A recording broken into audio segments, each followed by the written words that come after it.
तो finally Batman cap Crusader का season 1 release हो चुका है और ये show Batman the animated series का ही कंटिन्यूएशन है जो चला था 1992 से लेकर 1995 तक। तो इस वीडियो में हम लोग डिस्कस करने वाले हैं बैटमैन केप क्रूसेडर सीजन 1 में दिखाए गए कुछ हिडन डिटेल्स और ईस्टर एग्स।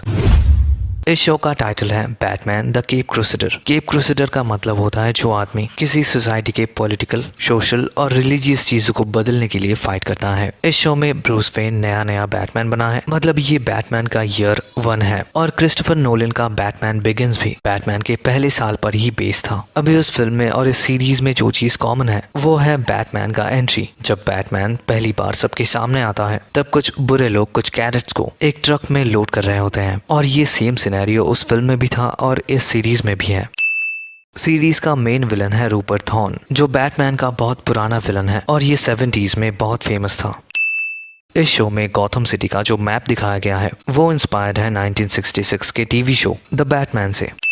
ओरिजिनली पेंगुइन एक आदमी है पर इस शो में इस कैरेक्टर को एक औरत बनाया गया है। मैट रिव्स के बैटमैन फिल्म में पेंगुइन के पास एक कसिनो है जिसका नाम है आइसबर्ग लाउंज, पर इस शो में आइसबर्ग लाउंज एक क्रूज शिप है जिसके ऊपर हम लोगों को पेंगुइन का वो फेमस हैट और अम्ब्रेला भी देखने मिलता है। बैटमैन जब अपने सबमरीन से जा रहा होता है तब हम लोगों को समंदर के नीचे बहुत सारे स्केलेटन्स देखने मिलते हैं जो पेंगुइन का ही एक नॉड है क्योंकि वो लोगों को डुबो कर मारने के लिए फेमस है, मतलब ये उसका सिग्नेचर स्टाइल है। इस शो में हम लोगों को बैटमैन की टोटल 4 एलाइज देखने मिलते हैं जिनमें से 2 के बारे में हम लोग आखिर में बात करेंगे और बाकी बचे 2 हैं बारबरा गॉर्डन जो फ्यूचर में बैट गर्ल बनने वाली है, दूसरे हैं लूशियस फॉक्स जो नॉर्मली बैटमैन के गैजेट्स को क्रिएट करते हैं पर इस सीरीज में वो ब्रूस के लॉयर हैं।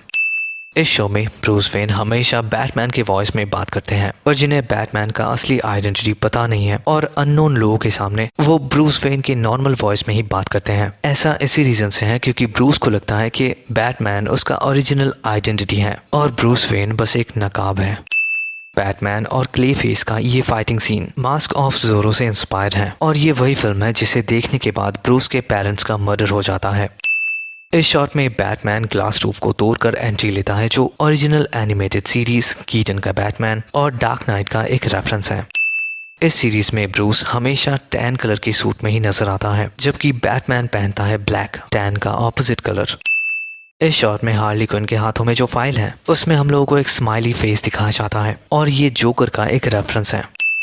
बैटमैन और कैटवुमन क्लाउडर इंडस्ट्री के रूफटॉप पर फाइट करते हैं। वैसे क्लाउडर का मतलब होता है अ ग्रुप ऑफ कैट। कैटवुमन या फिर सेलिना काइल का ये कैटमोबिल डिटेक्टिव कॉमिक के इशू 122 में दिखाया गया कैटमोबिल से इंस्पायर्ड है। कैटवुमन और बैटमैन के फाइनल फाइट के दौरान सेलिना एक ब्लैक पैंथर को अपने साथ ले आती है। सेलिना के पास टोटल 2 ब्लैक पैंथर्स हैं और इस वाले का नाम है डियाब्लो। इस सीरीज में नॉर्मल लोग बैटमैन से डरते हैं जो बैटमैन वर्सेस सुपरमैन का एक नॉड है क्योंकि उस फिल्म में भी नॉर्मल लोग बैटमैन को किसी मॉन्स्टर की तरह देखते हैं। इस शॉट में पुलिस वाले बैटमैन के नाम के बीच में एक हाइफन लगाते हैं जो बैटमैन के फर्स्ट अपीयरेंस का एक नॉड है क्योंकि वो जब पहली बार कॉमिक बुक में अपीयर होता है तब वहां पर भी उसके नाम को कुछ इस तरीके से ही लिखा जाता है।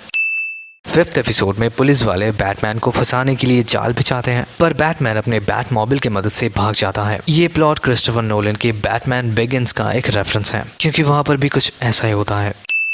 इस पेपर के हेडलाइंस में बहुत सारे हिडन डिटेल्स हैं जैसे कि यहाँ पर है ये रेयर फ्लावर का एक हेडलाइन जो पॉइजन आइवी का एक रेफरेंस है। ये एक कंपनी का एडवर्टाइजमेंट है जो बेसमेंट से बैट्स को हटाते हैं और इस एपिसोड में पुलिस का भी यही काम है। इस हेडलाइन में है कार्निवल कमिंग टू गॉथम जो जोकर का एक रेफरेंस है। यहाँ पर है हिल और रीव्स फ्यूड एस्केलेट जो जोना हिल और मैट रीव्स के बारे में है क्योंकि मैट रीव्स जोना हिल को अपने बैटमैन फिल्म में पेंगुइन के रोल में कास्ट करना चाहते थे।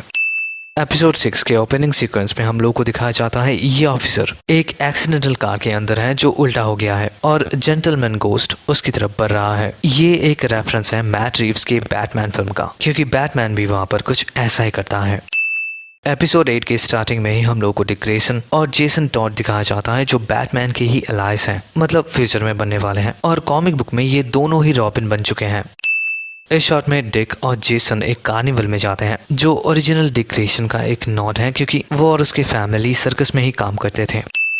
एपिसोड 9 और 10 हार्वी डेंट के स्टोरी को फॉलो करता है और ये story the dark night film के स्टोरी को फॉलो करता है क्योंकि इन दोनों के ही चेहरे पर बैंडेजेस हैं। सीरीज में उसके इस चेहरे की हालत के लिए जो लोग रिस्पॉन्सिबल हैं वो उनके पीछे जाता है और मूवी में भी कुछ ऐसा ही होता है क्योंकि फिल्म में वो मरानी के पीछे जाता है। डेंट जब अच्छा बन जाता है तब उसके पीछे क्रिमिनल्स पड़ते हैं और वो लोग उसे किडनैप कर लेते हैं। आखिर में हार्वी डेंट मारा जाता है और डार्क नाइट फिल्म में भी कुछ ऐसा ही होता है। हार्वी के डेथ के बाद बैटमैन बंदूक उठा लेता है पर वो इससे किसी को मारता नहीं है, वो इसे फेंक देता है जो फ्रैंक मिलर के बैटमैन का एक डायलॉग का रेफरेंस है। बैटमैन कहता है कि बंदूक बुज़दिलों का हथियार है। वैसे सीरीज के एंडिंग को बहुत ही बेहतरीन तरीके से दिखाया गया है क्योंकि बैटमैन यहाँ पर थॉर्न को मार भी सकता था पर वो उसे सही रास्ते पर चलकर खत्म करेगा। आखिर में जोकर अपने लाफिंग वेनम को टेस्ट करता है और यहीं पर हो जाता है इस सीरीज का दी एंड। वीडियो कैसा लगा कमेंट में जरूर बताना और मिलते हैं आपसे अगली वीडियो में। Till then take care and peace out.